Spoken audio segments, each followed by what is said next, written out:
मुना आलम, जब भारत की तरफ रुख करते हैं किसी भी मुज़ाकरात के बारे में, जैसे कि अभी अंबर भी कह रही थी कि बहुत उम्मीद नहीं है, अगर उम्मीद नहीं है तो फिर कौन से ग्राउंड्स हैं जो भारत को इस तरफ लेके आ सकते हैं मुज़ाकरात की तरफ? ये सवाल तो वैसे काफी अब पेचीदा है कि भारत को आया क्या चीज आमादा कर सकती है, क्योंकि जो बैनुल अक़वामी कुव्वतें भी हैं, हमें पता है कि उनके पास भी उनके इफ्स एंड बट्स हैं और भारत के साथ बहुत मुआशी इंटरेस्ट उनके क्लिंच हुए हुए हैं। तो गालिबन उनसे प्रेशराइज करने की अगर तवक्को लगाए तो मुझे लगता है that will be too much. जो हमारी ह्यूमन डेवलपमेंट है उसके ऊपर जो भी हमारे माली अखराजात हैं, हम इसी वजह से नहीं कर पाते क्योंकि हम सिक्योरिटी सेंट्रिक हैं। हम तमाम सिक्योरिटी सेंट्रिक इसी वजह से हैं। उसको भी अगर हम थोड़ा सा पीछे जाके देखें तो उसकी भी वजह घूम फिर कर भारत ही होता है, क्योंकि भारत ही हमारे लिए एक डायरेक्ट थ्रेट है। भारत ने इस पूरे खित्ते में जिस किस्म की अपनी हेजेमनी बनाने की कोशिश की हुई है, उसी की वजह से हमें भी एक प्रोएक्टिव अप्रोच के तहत अपने सिक्योरिटी एक्सपेंडिचर्स अलाइंड रखने पड़ते हैं, क्योंकि हम उनके साथ ना साइज में हमारा मवाजना है, ना हमारा उस तरह से रिसोर्सेज में मवाजना है। लेकिन इसके बावजूद अगर हमें प्रोएक्टिव रहना है, उनकी किसी भी धमकी या थ्रेट का हमारे पास जवाब होना चाहिए, तो जाहिर है वो एक कॉस्ट के तहत आता है। वो जो कॉस्ट है वो हमारे ह्यूमन डेवलपमेंट पे ना लग के हमारे सिक्योरिटी एक्सपेंडिचर में लगती है। बहुत सारी ऐसी चीजें हैं जहां पर हम लोग दोनों मिलकर कोऑपरेट कर सकते हैं। लेकिन 2019 का जो भारत का 5 अगस्त का एग्जाम था, मुझे लगता है हमें उसको भी सबसे ज्यादा वेटेज देनी चाहिए। किसी भी चीज में आगे बढ़ने के लिए जो हमारा फोकस है, ये एक सबसे बड़ा डिसाइसिव फैक्टर होना चाहिए कि भारत ने जो 5 अगस्त 2019 को कश्मीर में मकबूजा जम्मू कश्मीर के साथ किया, जो उनके साथ खुसूसी स्टेटस उनका छीना, जिस किस्म का वो इकदाम था, उसका मुझे लगता है कोई पैरेलल हमें रीसेंट तारीख में नहीं मिलता है। लिहाजा भारत अगर उस अपने एक स्टेप पर वापस जाए, जो गालिबन प्राइम मिनिस्टर की तरफ से भी एक स्टेटमेंट आ चुकी है कि अगर भारत उस चीज को विड्रॉ करता है, फिर maybe we can open up new avenues of talk. उसके बाद हम लोग नई मजीद कोऑपरेशंस तलाश कर सकते हैं। फरूकी साहब, आपने एक आर्टिकल भी अभी लिखा है और मैं देख रहा था, ये एफएटीएफ से पाकिस्तान की जान क्यों नहीं छूट रही? पाकिस्तान ने तो बड़ी मेहनत की है और लास्ट टाइम भी अगर आपको याद हो, जो फरवरी में सेशन हुआ था, उसमें उन्होंने कहा था कि सिर्फ 3 एक पॉइंट्स रह गए हैं, बाकी 24 एक पॉइंट्स पाकिस्तान ने जो है वो पूरे कर लिए हैं। इधर पाकिस्तान ने जाने दे दे कि कौम ने दहशतगर्दी में इंफ्रास्ट्रक्चर टूट गया, हर चीज यहाँ पे हमारी दाव पे लग गई। अच्छा, मुझे अब एक पॉइंट बताएं फरूकी साहब, और वो पॉइंट है भारत के हवाले से। पाकिस्तान में ये बहस होती है जी, सानू इंडिया नहीं निकलन देंदा इहदे विचों, सानू इंडिया ने फाया है। I agree with this. Obviously India being आपका वो कोई दोस्त मुल्क तो नहीं है, उसने तो आपको घसीटना है इधर उधर कहीं ना कहीं। जिस तरह हमें मौका मिलेगा तो हमारा मुल्क भी करेगा। द पॉइंट इज कि वो सारी की सारी जो दहशतगर्दी के ऊपर पाकिस्तान ने कामयाबियां हासिल की हैं, उसको लिंक करने की कोशिश करते हैं। देखें जी ये हाफिज सईद आज भी ठीक है, देखें जी ये जैश ए मोहम्मद, देखें जी ये फलाना मौलाना साहब।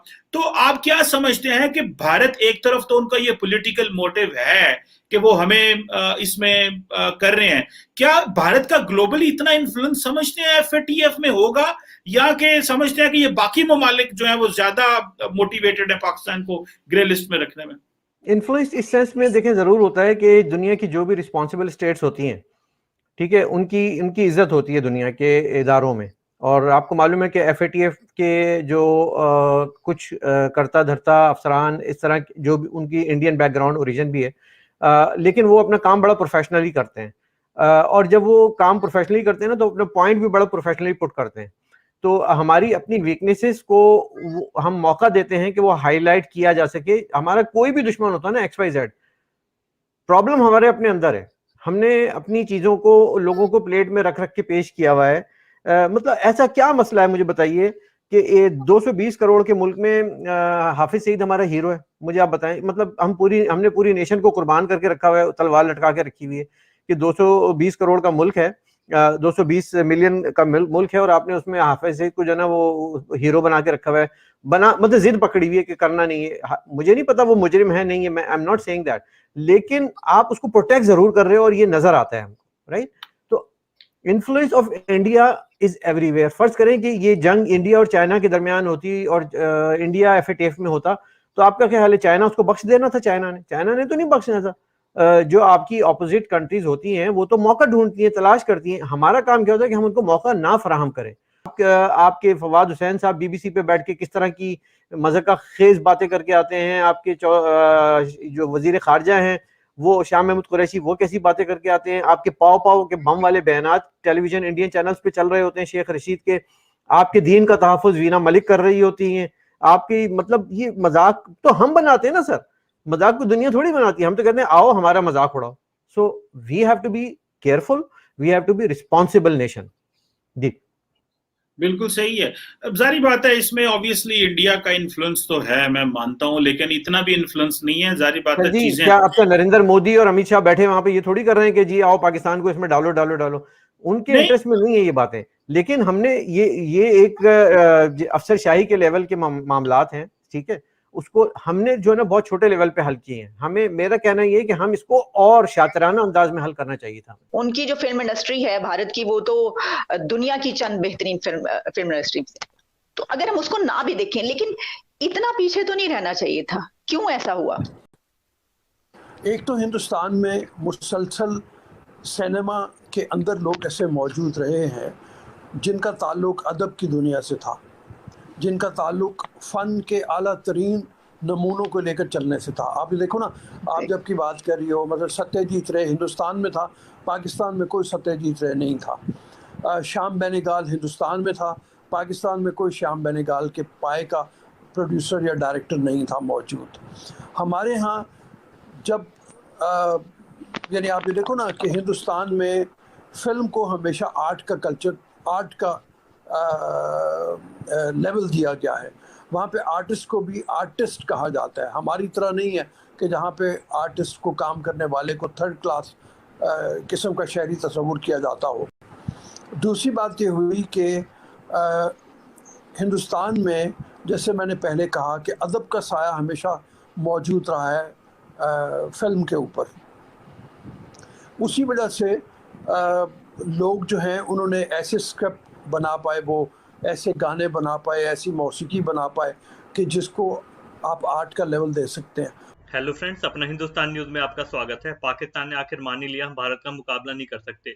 भारत के साथ कंपटीशन करते करते आज हम बिल्कुल कंगाल हो गए हैं। ना हथियार में मुकाबला कर सकते, ना इकोनॉमी में मुकाबला कर सकते, क्योंकि इंडिया एक बहुत बड़ी कंट्री है, इसके लिए हमारा साइज बहुत छोटा है।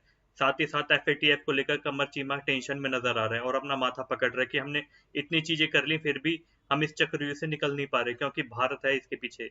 मगर सर ने समझाया है कि भारत नहीं, इसके पीछे हमारी कुछ गलतियां हैं। जब हमारे लोग हाफिज सईद को यहाँ का नेता मानेंगे और बड़े बड़े आतंकवादियों को अपने यहाँ शरण देंगे, तो किस तरीके से दुनिया हम पे विश्वास करेगी और FATF किस तरीके से हमारी बातों पर विश्वास करेगा। और इसके अलावा आलिया शाह मैम भी ये सोच रही है कि बॉलीवुड कितना बड़ा है, हमारी इंडस्ट्री बिल्कुल ठप पड़ी है, जबकि दोनों मुल्क एक साथ आज़ाद हुए थे और उनकी इंडस्ट्री इतनी बड़ी हो चुकी और वहाँ के एक्टरों की इज्जत है, वहाँ के लोग उनके अपने एक्टरों की इज्जत करते हैं। हमारे यहाँ पर 2 कौड़ी की इज्जत भी नहीं है हमारे कलाकारों की। इससे पता चलता है सोसाइटी किस तरीके की है। मगर पाकिस्तान को ये भी समझना चाहिए, इसके लिए सबसे पहले शिक्षा की जरूरत होती है। जो शिक्षा का विकास है पाकिस्तान में, वो ना के बराबर है। 24 घंटे वहाँ पर उनकी किताबों में हिंदू से नफरत और सिखों से नफरत सिखाई जाती है। जब यही बेस हो आपका, तो उसके बाद आपकी इकोनॉमी क्या सुधरेगी, क्या आपका ह्यूमन डेवलपमेंट इंडेक्स सुधरेगा, और आगे जाकर ऐसा रहा तो और भी गंदे दिन पाकिस्तान को देखने पड़ सकते हैं। धन्यवाद फ्रेंड्स।